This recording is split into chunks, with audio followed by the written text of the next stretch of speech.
Hello, everyone. Welcome back to another episode of Destination Big Leagues. In today's episode, I've got Khalifa Manna, the founder of Shapr. Shapr leverages companies to use artificial intelligence. Hey, Khalifa, thank you for coming to the podcast. I guess maybe you can give us a quick background on how you reached to sort of start up Shapr, and what your previous experience has been. All right, awesome. Thank you, Ronak, for having me. It's a pleasure, and I think we'll have a nice conversation.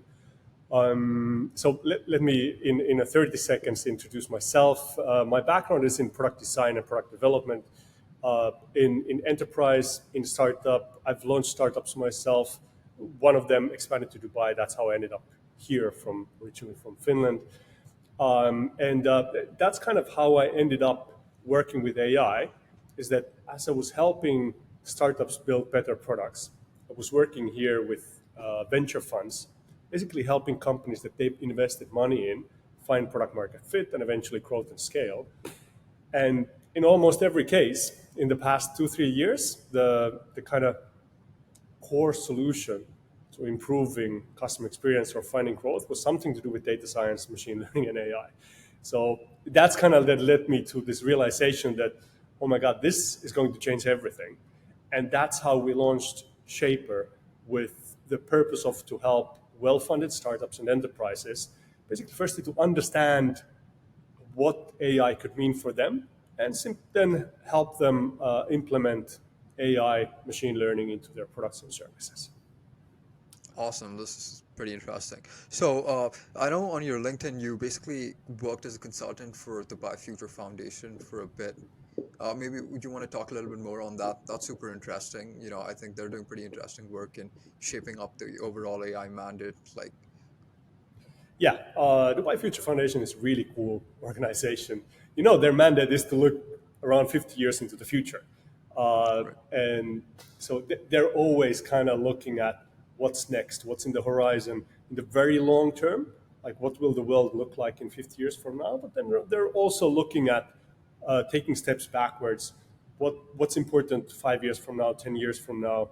And this gives them this kind of constant look into the long horizon, gives them fairly good insights into what's relevant right now and what's just around the corner. When I was working with Dubai Future Foundation, I was actually helping them look into the venture space, especially growth stage startups.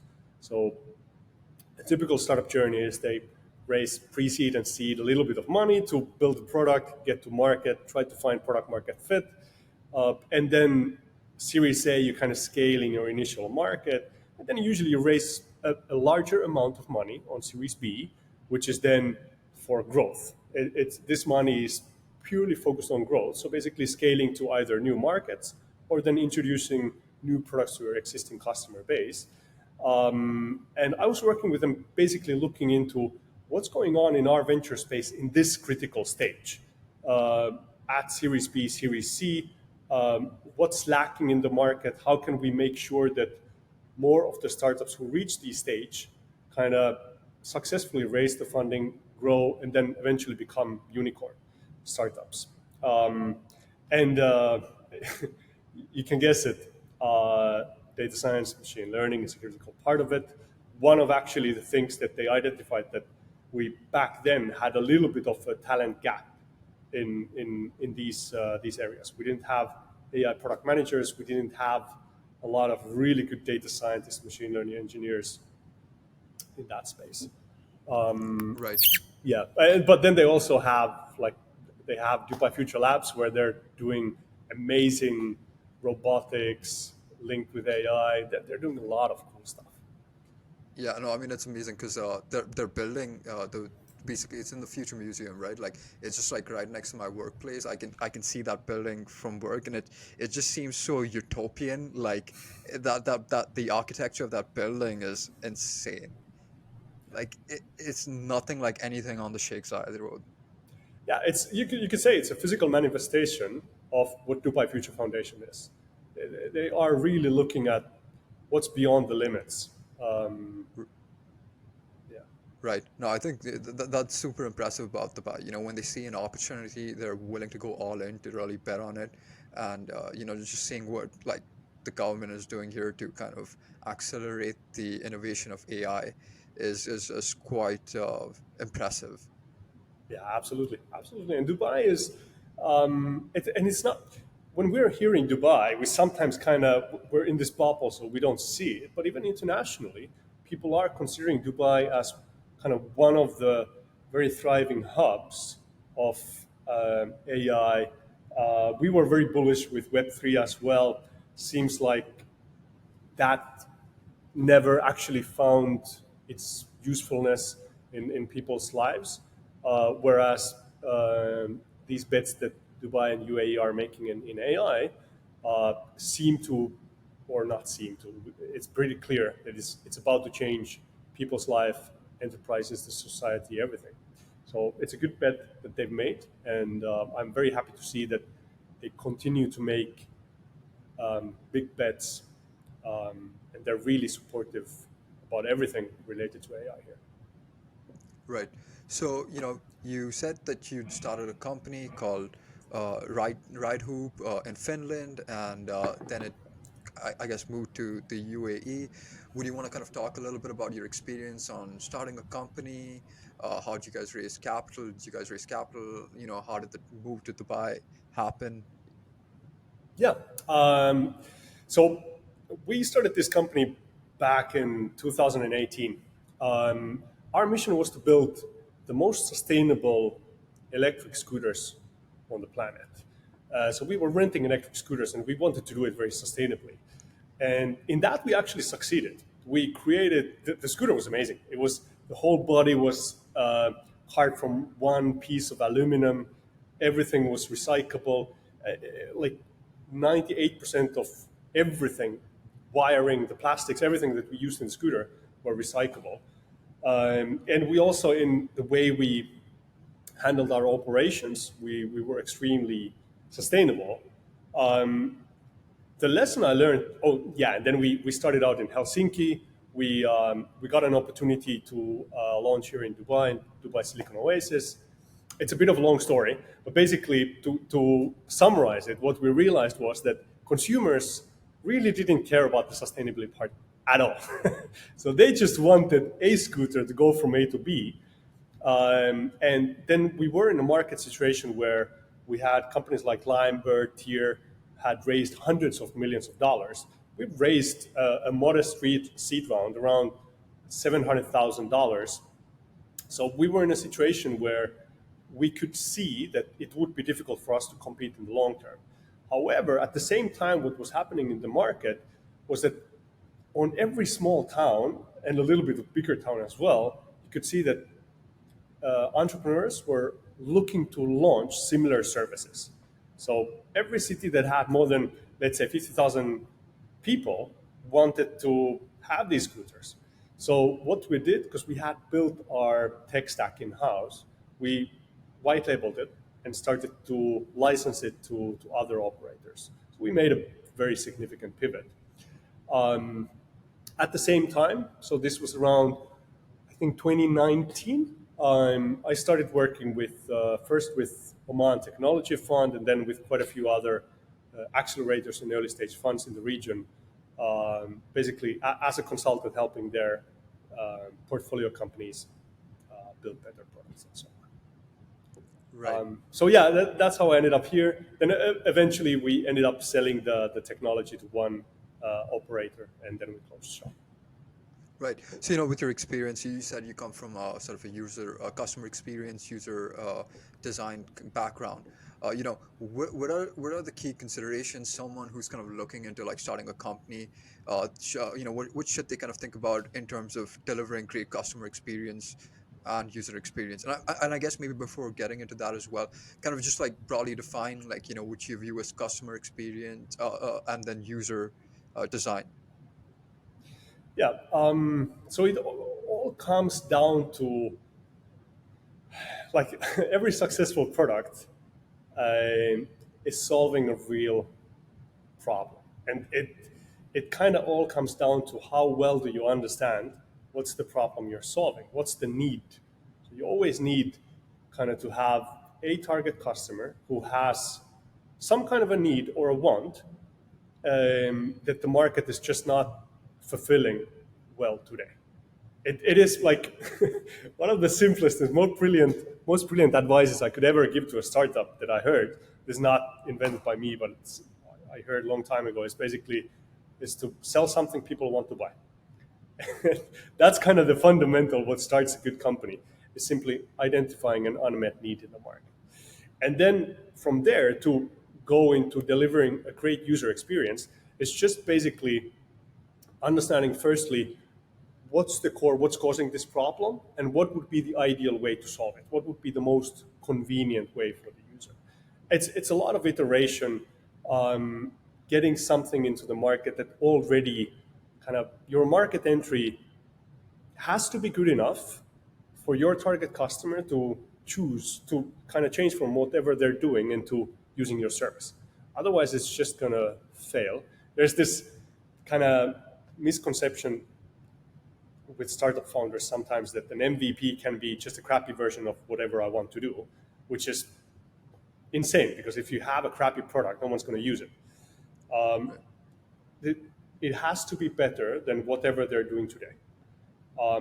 Usually, the best way to do it is to look into whatever the other players are providing them or whatever other solutions they're using. What's wrong with that? That usually gives you the idea of where do you want to focus. And then, like, good user experience is just seeing it from your customer's point of view. Often it can be just, if it's a product that is a utility, it's just, well, what's the fastest way to get to what I want? It really depends on what's the need that your customers have. If it is get food delivered at my home as quickly as possible, then it's that. The great user experience is just saying out loud, I want Big Mac. And then 2 seconds later, doorbell rings and you have Big Mac. That would be the ideal experience then. So in my mind, it's less of UI design, although of course that affects it. It has to be easy to use, but it's mostly just understanding what's the 13-star experience and which parts of that we can actually deliver today. Right. So, like, kind of when crafting and iterating on customer experience, how important is it to listen to customer feedback versus, someone as an entrepreneur figuring out, like, okay, this is what I believe the customer should want, because oftentimes customers don't even know what they want when it's a new, unique product. So, how do you kind of have that right balance of kind of building and listening to customer feedback versus innovating on your own path? This is a great question. The secret to this is whenever a customer asks for a feature, you have to ask why. Why do you need that? Why do you want that? Why are you asking that? How will that make your life better? Because a lot of times people ask for things, like you said, that they don't know what they need. And a lot of times, if you show a product to a friend, for example, they will give you feedback just because they want to be helpful. So they're trying to kind of figure out what could be added to this product. So the key question is always to ask them why. And then you go back to what's the core problem I'm trying to solve? The reason the user says I need this feature, does it solve this problem? Because remember, you shouldn't try to be the best in every way. You have to understand it's part of the like my process is first understand what's the core problem I need to solve, what's missing in the market. Based on that, I create my value proposition, and that creates my product strategy. Because then I have to choose. I'm worse than other products in this way, but I'm doubling down on this. Like if you think about Google Docs, it is a worse product than Microsoft Word, and when it comes to formatting and stuff like this. However, people use it for one reason, and that's the real-time collaboration. It saves your progress automatically, and you can collaborate with other people in real time. So that's the kind of decision you have to make: is what's the problem I'm solving, and what's my value proposition. So if I'm developing Google Docs, and then I'm talking to people, and they're telling me that I want more formatting, then I can just, at least on the early stages of the product, I will simply say, okay, I understand that. We're not going to add it because that's not where I choose to compete. I compete with real-time collaboration. Everything else can be just good enough, and that's fine. So all of these decisions become a lot easier if you have documented, and it can be anything, like a scribble on a piece of paper or a post it on your wall or a Notion document, whatever. But you should always document my target customer, what's the problem I'm solving, and what's my value proposition? What's unique about my product? How do I want to compete? So then this helps you prioritize, what kind of problems I'm looking to solve. Right. So I guess the key takeaway is basically kind of compete with your core value proposition. Don't try to spread yourself thin. Just try to compete on your advantages and your strengths.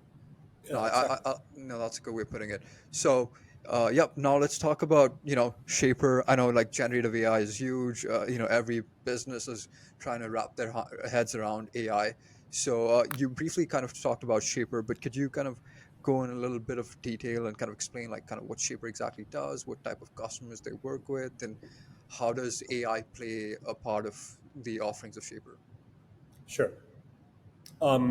So firstly, we're purely an AI company. So we have data scientists, machine learning engineers, AI engineers. We don't do front end. We partner with other people on that. Um, Basically, we work with well-funded startups and enterprise. Ideally, we're always striving to work with planet-friendly companies. So companies that are contributing something good to the planet. By the way, one of the initiatives to do that, we launched something we call an impact collective. It's where we're targeting junior AI engineers. Of course, everyone's welcome to join who wants to contribute. Where basically we will do pro bono projects that are direct impact. So let's say a company wants to, an example that we're working on now is a company wants to reduce food waste in their production. So we're basically, then we collect a team from our community of contributors, and then we create this project pro bono. Of course, for the community, it's a huge opportunity to work on real projects, get stuff to your CV, and learn a lot by working with other people. Our client gets a solution that helps them become more sustainable. In most cases, also helps them business-wise become more efficient or something else. Right. So I'll actually put the link below. I don't know if Yeah, it's still open, so people can apply, right? If they're yeah, interested. Okay. yeah. Awesome. Awesome. But in a broader term, basically, in most cases, we start by, we get a client, they want to do something. We want, okay, let's take one step back. Look, does this make sense? Is this what you should be doing now? Um, Startups tend to, and tech companies overall, tend to be good at this. So they understand what's the value they're trying to create for their customers by leveraging AI. So then it's a little bit more straightforward. We create it as a solution, or we give them, here's a team to build whatever you're looking to build. However, with enterprise and SMEs as well, often we start with kind of discovery. So let's take a step back and look at, from top down, where would you want this company to be in 5 years from now or 10 years from now? And then we look at bottom up, what's preventing from that happening? So if you're looking to, I don't know, gain market share, why are you not gaining market share now? What needs to happen for you to gain market share? And then we kind of look at your tech stack, what kind of data do you have? And then we look from operational people, what are they doing today? And this kind of usually we end up with something like 20, 30 things that we could do that could improve things with data science and AI, depending on how mature they are, tech-wise and data-wise. And then we prioritize. Where should we start with? What could be a nice low-hanging fruit that already creates value, takes you to the right direction, but has fairly low effort? And then when we jump in, we often like to first kind of shape the outlines of what the solution could be, we want to have an outcome in mind. This should increase your revenue by 10%. It should save 20 hours a week from these employees or something like this, so that we have something we can measure outcome later on. And then we usually build something like a POC in 4 to 6 weeks, and then iterate from there. Right. Got it. So, if startups that are sort of forming right now, and then maybe you've raised some pre-seed, seed, and looking for that Series A round, how important is it right now in today's day to have an AI component for investors? It seems like every business overnight is kind of shaped up to have some level of AI offering. So, how important do you think it is to kind of have AI within your offering of your startup, to raise your next round? So, from an investor's point of view, it's not kind of a checkbox that you need to have. And I don't think it increases your valuation. However, if I think today, honestly, there's very few there's a very few startups for whom it would not make sense to have an AI component, machine learning, in their products. So what I mean is, kind of, if I'm an investor, and if a startup like would say that, oh, by the way, we do nothing with AI, then I would be like, but why? You're leaving customer experience on the table. So, in a way, I think the default expectation is that almost for any technology company, you would be leveraging machine learning and AI in some way or form. And if you're not, it could be that for some reason other things have been more of a priority now, and you plan to do it later. But I honestly struggle coming up with a type of a company who would not use data science, AI, or machine learning at all. That would just be a bad decision. but Right. uh, but I don't think investors also have, like, you don't need to, in your pitch, you don't need to mention that we're using AI for this. It's kind of a given. Um, R- Right. So, I know, like, so in AI, data is gold, right? Data yeah. is the biggest driving factor on based on how successful your models are going to work and, give you those sort of outputs. So, in terms of a maturity, a data maturity timeline, like, let's say a company decides that they're going to invest and allocate certain time and effort into building their generative AI capabilities. How should they go about essentially, kind of going to a point where they can start inculcating AI within their organization? Okay, yeah, that's a good question. Again, startups are slightly different. They Series A startup, usually, firstly, they don't have that much data, but it's usually a little bit better organized. They kind of tend to think about this. SMEs, less so. So, in a lot of cases, for you to start getting real value, there is data engineering that has to be done in the beginning.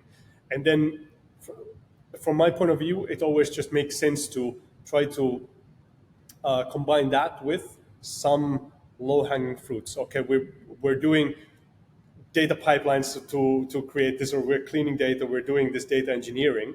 And then the outcome could be some kind of a, I don't know, demand prediction or something like this. So pair it with some value to be created.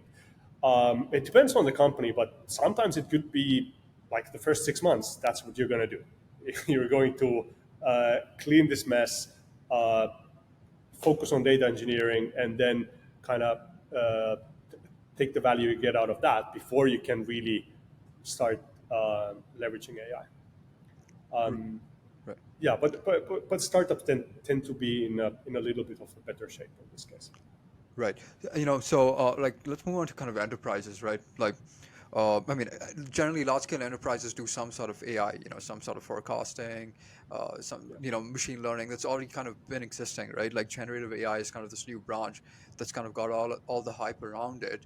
How do you think about, like, how you seeing enterprises kind of wrap their heads around generative AI and figuring out kind of to uh, build like services and products around generative AI, because there is a lot of risk around generative AI, right? It is kind of this technology that is kind of black boxed.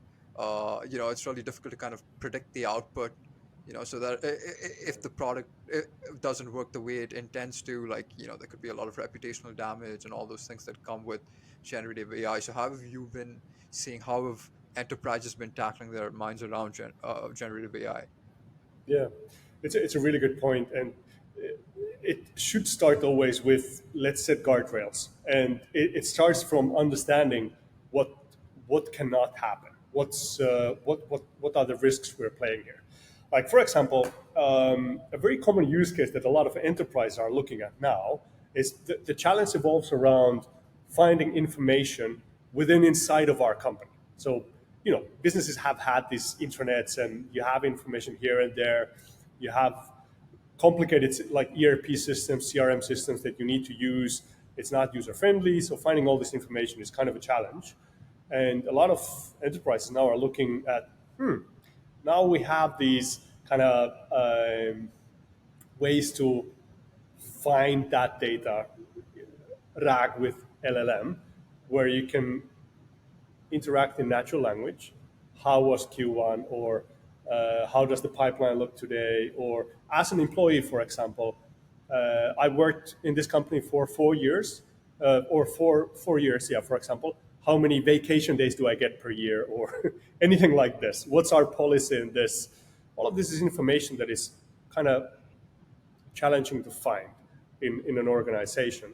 And now, of course, the very cool use case is, well, just ask this question in natural language. It will find the information from these documents and different data sources and give you the answers. Now, for example, we're using a solution from a partner called DZ. I'll share you a link that Sure. allows you to identify what data inside of all of those documents, all of those systems, for example, has personal information, where data privacy comes into play. So if I ask about, like, for example, I'm a bank and I ask the AI how much money does Ronak has in his account, it will know that I don't have the privilege to know that. There could be some person in the company who should get access to that. So DC solution allows us to create profiles and group them and kind of allow access to certain places. In other cases, it could be like customer facing. We all know the dangers of having like a lot of a very common and often considered to be a low hanging fruit is to just add a chatbot powered by a large language model to your website that through RAG can retrieve information from company documents, information about your like an e-commerce site. It could gather information about your inventory and stuff like this. Now, the challenge with this is that these LLMs are not really good at keeping secrets. So, with the right kind of prompts, you can get them to give you information that you really don't want your customers to have. For example, what are the margins, or stuff like this. So, to answer your question, my process would always be to start at what is the information that cannot leak. What's the kind of the things that we need to prevent? What do we need to keep safe? And then we can look at, okay, what's the right way to make sure that this doesn't happen. One kind of a method we often use is we kind of in a workshop environment, we imagine a headline that you never want to see that came because we created this thing. What could that headline say? And then that often kind of leads to conversations that help us identify some of the most critical risks that are on the table. Right.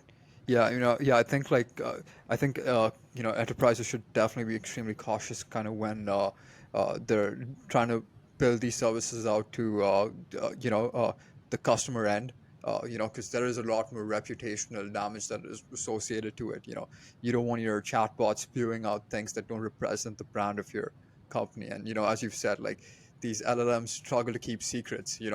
Uh, and that's tough. Because even if you can put some filters by just like prompting it in a different way, I forgot what it was called, but I think it was called Dan. That was a big initially. I think they've put safeguards around it. Basically, you could, kind of reverse engineer the question and override the filters within OpenAI. But yeah, I mean, uh, yeah, Yeah, that's there's interesting. something similar happening with Amazon's queue right now. So, but something I want to say is that kind of because generative AI, like integrating ChatGPT to your website is super simple. It's an API call. It's Right. very tempting to just go ahead and do it. Um, but in a way, I would say that it's always best to just consult people who've done this before and who kind of understand what's the right way to do this. And when it's done the right way, we can create solutions that are extremely safe but create immense value to your customers.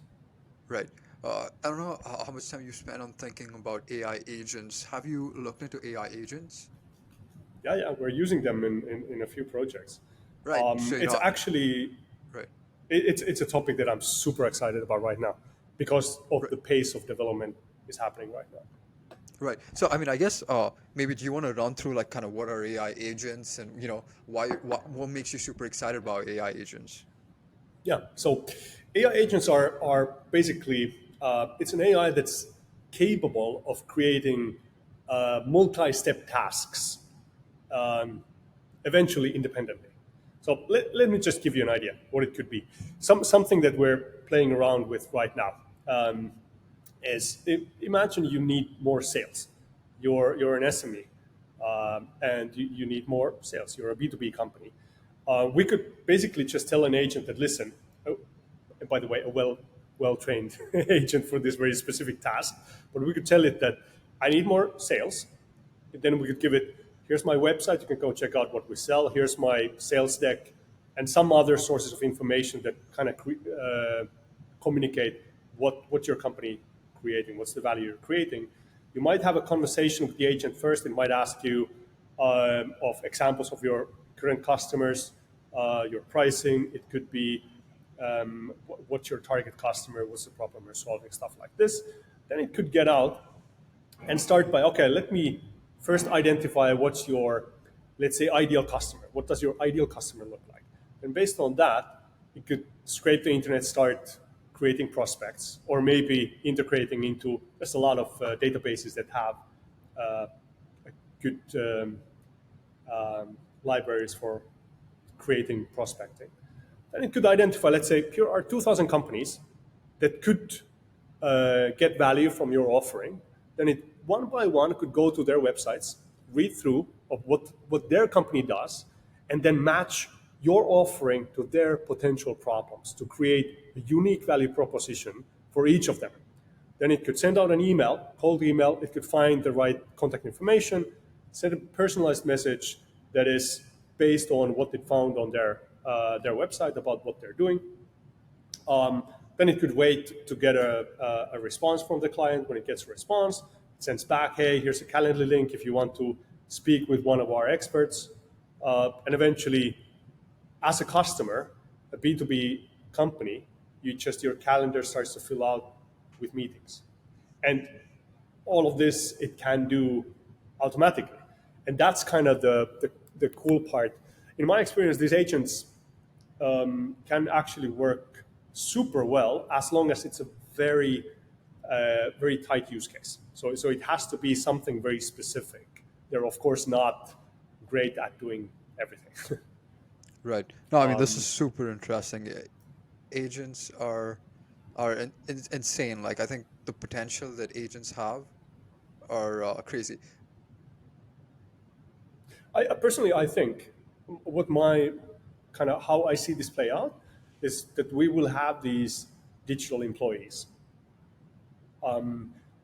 You need someone to do sales, and if you think about it, should you pay $5,000 a month to hire a salesperson, or would you try to pay $500 a month for this AI that will relentlessly keep doing it, learning from every message it gets a reply. It could be admin related tasks, some use cases from hiring, eventually accounting. I think there's so many kind of use cases where these agents will be able to handle very complex tasks. Yeah, I mean, honestly, exciting, but super scary as well, right? Do you think about the ramifications of the potential of this technology and how it can kind of disrupt, society in general, right? Like these agents will eventually get to a point where they're going to be more productive, more reliable than a human being. Remove all the sort of monotonous and repetitive jobs that we do, a lot of people tend to do and make a living. Like, do you think about the societal implications of these technologies? Yeah, yeah. I think about it actually quite often because I can see, if you think about, we have a few things. Self-driving cars are coming. They've always been 5 years away, but the Right. way we're teaching them now, they're self-learning. The pace will increase. We have kind of capabilities to replace any kind of a customer service situation, and now these agents can effectively perform a lot of the tasks that we humans do. So, as a society, we will have to find a way to kind of embrace this new environment where we will be. We will have so much more productivity that we'll just have to figure out ways to find purpose for people's lives. There's a lot of it's a big topic to go into, but there's a lot of discussion about, do we need to change the way people earn money? Does there have to be some kind of universal income? There's a lot of things that uh, will change. At the same time, back in the 80s when ATMs came, everybody who worked in a bank thought that we're screwed. These ATMs come, a robot can give money, they don't have to come to the bank anymore to get cash, we're screwed. But actually, what happened was that ATMs made banking so much more convenient that everybody started, the people who were not using banking as much started using it much more. Banks grew, their branch exploded, and if you went forward 20, 30 years, there were more people working in banks than there were before ATMs. So something like this could happen as well, where this is basically just that we humans get to do more meaningful tasks. Right. Yeah. But I mean, yeah, it is definitely something that we need to think about. yeah. I mean, yeah. Because I mean, generally, when an advent of a revolutionary technology comes in, like given, the Industrial Revolution, uh, all these sort of different revolutions that have taken place, the concern was always that, you know, people are going to get replaced. But generally, what happened was more people got into that industry. Like you kind of just alluded there to the banking industry. People thought when industrialization comes, people will lose their livelihoods, but actually more people got into the workforce and became much more productive. But I guess the concern this time around is like, have we reached the technology where this is the apex, where it's like, you can sit back, launch on your TV, watch Netflix all day, and your AI agent is going to handle everything, you know. Uh, but yeah, I mean, Honestly, it could. One scenario that I could see is that we'll just all have agents that will go and earn money on our behalf. They right. will sell, they will create something that's valuable for other people, and we'll just take the earnings. I don't know. To me, that sounds nice. We could go on a hike while making money by our True. AI agents. The problem is some person will always figure out to make the smartest agent, and then it becomes a zero sum game, and then they basically get access to all the capital and wealth. So yeah, like it is going to be important over the next subsequent years or decades to kind of consider UBI, consider how wealth works and how distribution of wealth works. There's going to be a lot of sort of societal groundwork changes that need to come into play. The, which is going to be quite interesting to see how it pans out. Yeah, exactly. And because I have to say, I've never seen technology advance at this space. Right. The speed of advancement is just insane. So, kind of, even looking like 5 years into the future, I have no idea because it's the pace is just so crazy that it's almost impossible to predict what's going to happen. So I think we're all just going to have to kind of sit back, enjoy the show, and see where we end up. Yeah, I mean, it is insane. Like, you're right. I don't think anyone has seen this kind of progress so quick. It's just like over the last year, things have just changed pace. It's crazy. So, Yeah, no, of you know, course. Sorry, one more thing to add to that. It's yeah, kind of, if you think about the what was the last big one? It was internet when internet came. right, But back then, we didn't have terminals. Like, not everybody had a computer. No one had smartphones. Kind of, what's different today is that we all have a way to access these AI tools, and because of these are of course learning from users through reinforcement learning, that kind of accelerates the pace.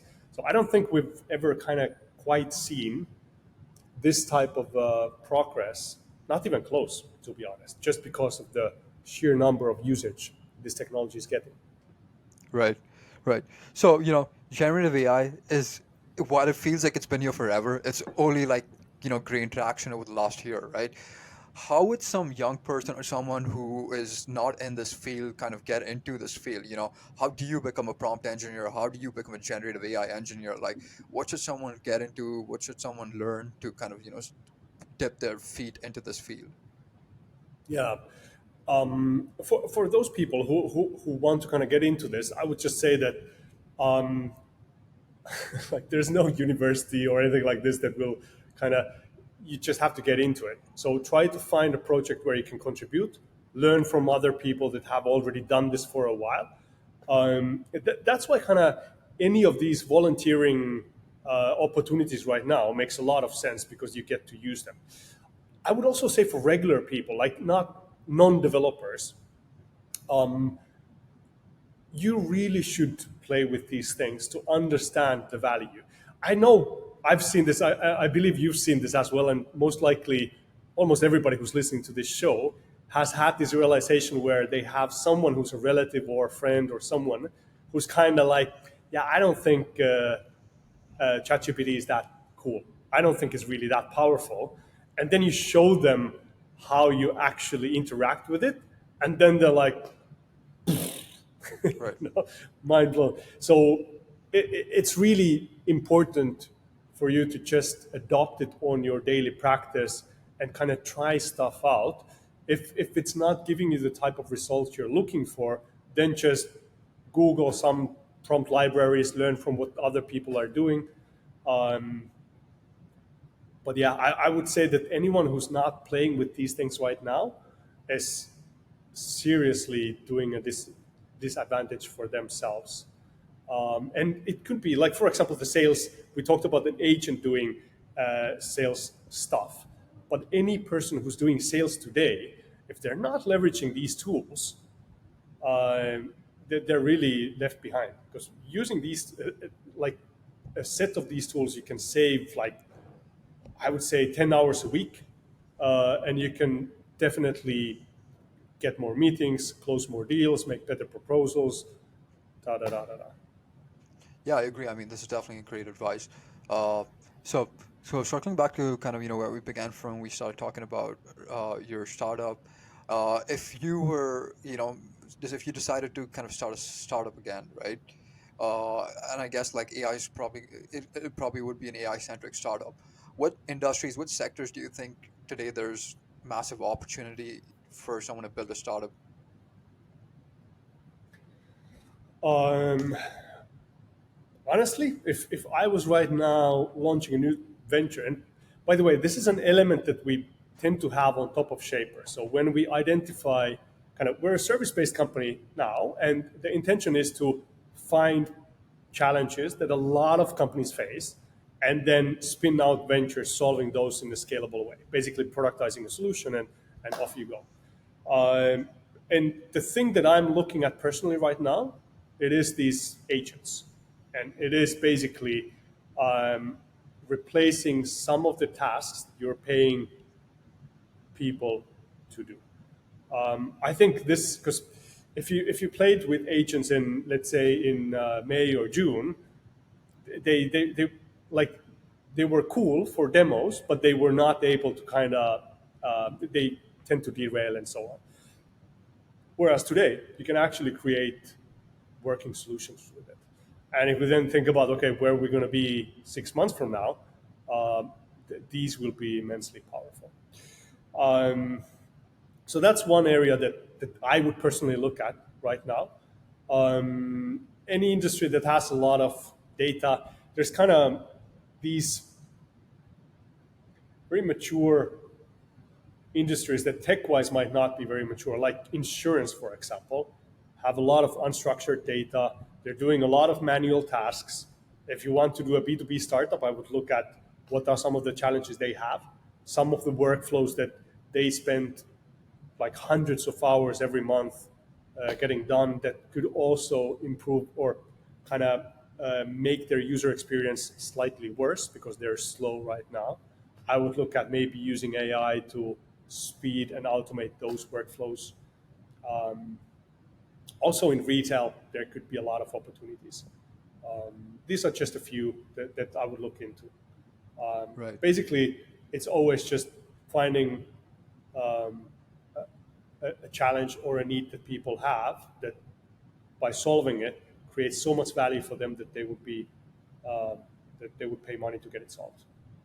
I agree. Like, and you know, the point you kind of made earlier, right? All you need to do is find a product, build a product that people want to pay for, you know?